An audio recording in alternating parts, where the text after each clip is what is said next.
Gents, let's now switch gears and focus on the USMNT players on the move this summer.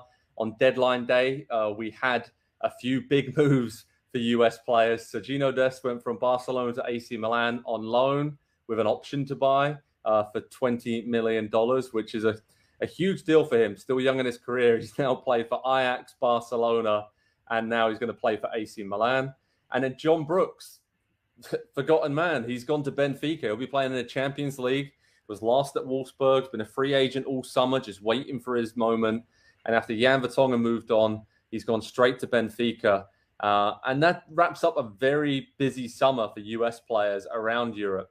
And Nick, I'm going to come to you. Which player got the best move? Because we focused a lot on Brendan Aronson and Tyler Adams to Leeds. Jordan Pefok to Union Berlin's another really good move. What's the best move for a US player this summer, in your opinion? Profile-wise, it's Brendan Aronson. It's very difficult, especially with the Premier League, for playing under Jesse Marsch. But it is Jordan Pefok. This guy, if you could have told him, hey, listen, you're going to go find a new club. You need to impress. You're going to have instant chemistry with your strike partner. And him and Geraldo Becker have looked incredible together. And it's showing something. While we may have questions about Pulisic and if he's going to be sharp, you can bet right now, just by the start that Becker and Pefok have had, that he's going to be in the team. He's going to be in the lineup for at least another month and a half. So this September window, he's going to come in perhaps the form of his life. And I just think that is the move just for how it's worked out so far. Andy, do you agree with that? Anybody else that stands out for you? I mean, Ricardo Pepi going to Groningen in Holland wasn't working out for him at Augsburg late in the window. Kind of a bit of a desperate move, it seems like, to try and force his way back into the US picture to get on the plane to Qatar for the World Cup. But any other moves out there, or do you agree with Nick that Pefok is the best of the bunch for the US national team players?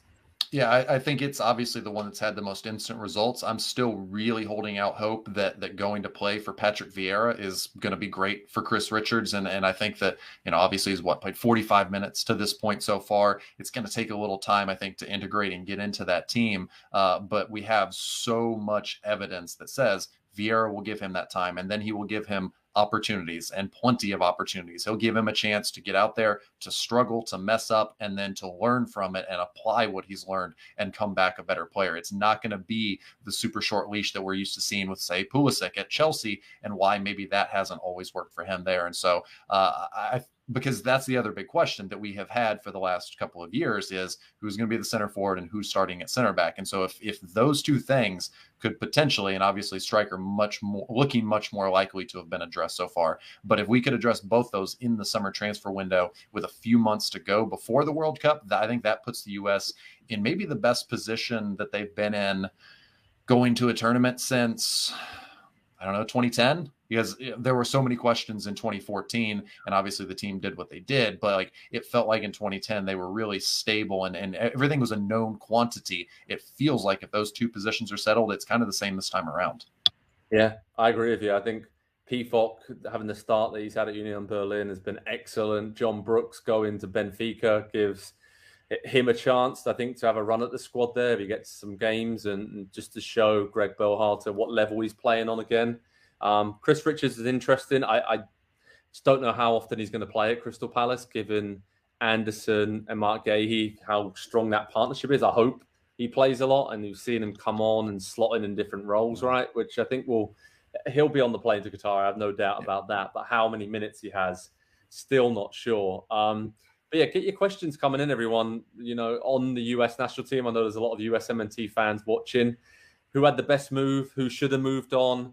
Nick, let's move on to that second question I've just asked there, because Christian Pulisic, all summer long, we're hearing reports that he actually wanted to move on from Chelsea, but they didn't want to let him go in the end.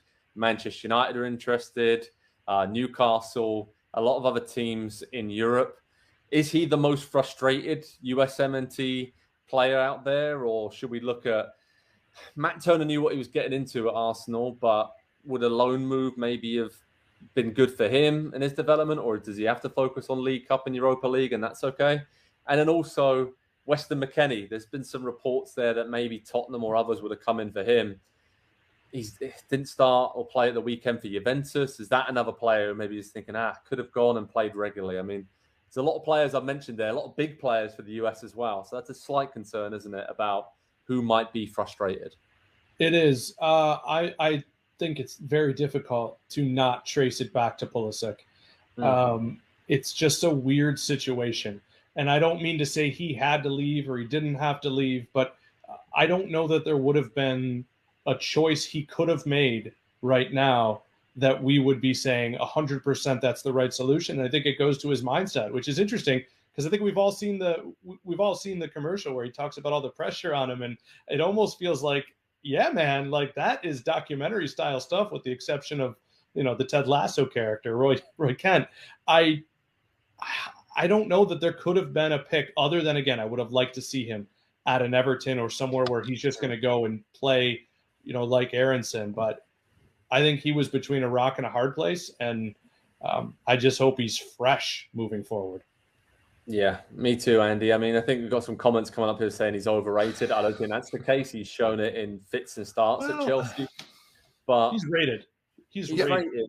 He's rated, and they've got rid of Hudson-Odoi, Timo Werner have left, and he's still there. I mean, I don't know if that says more about clubs don't want Pulisic, but I don't think that's the case. I think Chelsea could have offloaded him this summer if they really wanted to, but there's been enough there if he's fit for Thomas Tuchel to trust him in games, and he'll be rotated in and out of the lineup between now and the World Cup, right? With Champions League and how intense that schedule is between now and November, he's going to get a lot of minutes.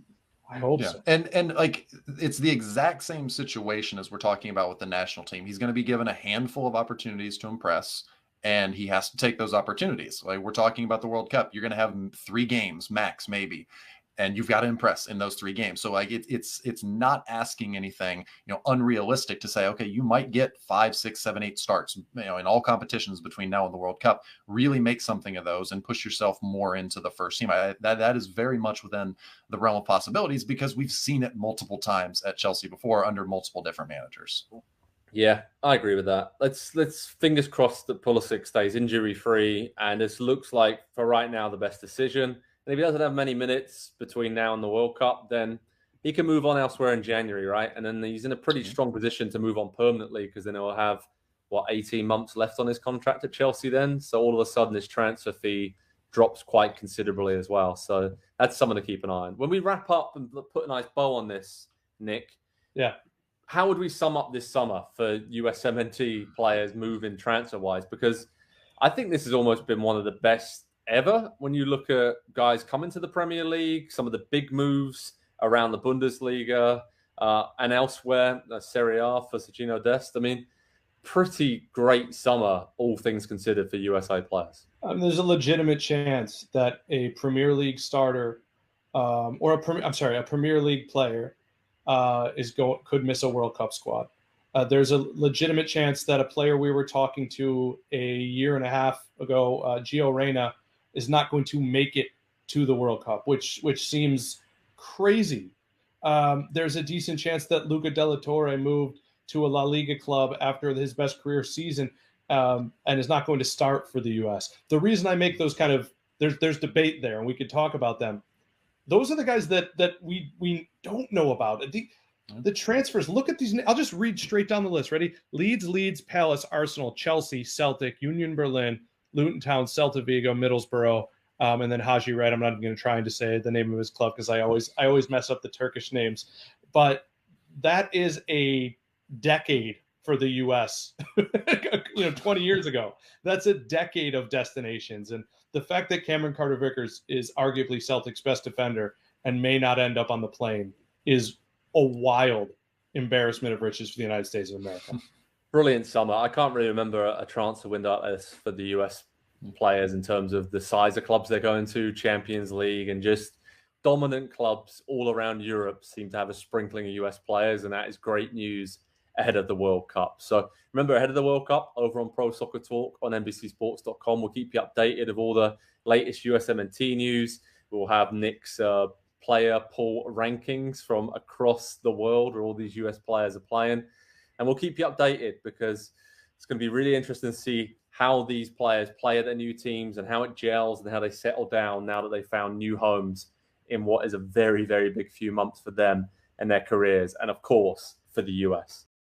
Hi there, I'm Rebecca Lowe, studio host for NBC's coverage of the Premier League. Don't forget to hit subscribe to watch more videos all season long. For even more Premier League content, from original series to live matches, head over to Peacock and be sure to tune in for Premier League mornings every weekend on USA Network and on Peacock. We will see you over there.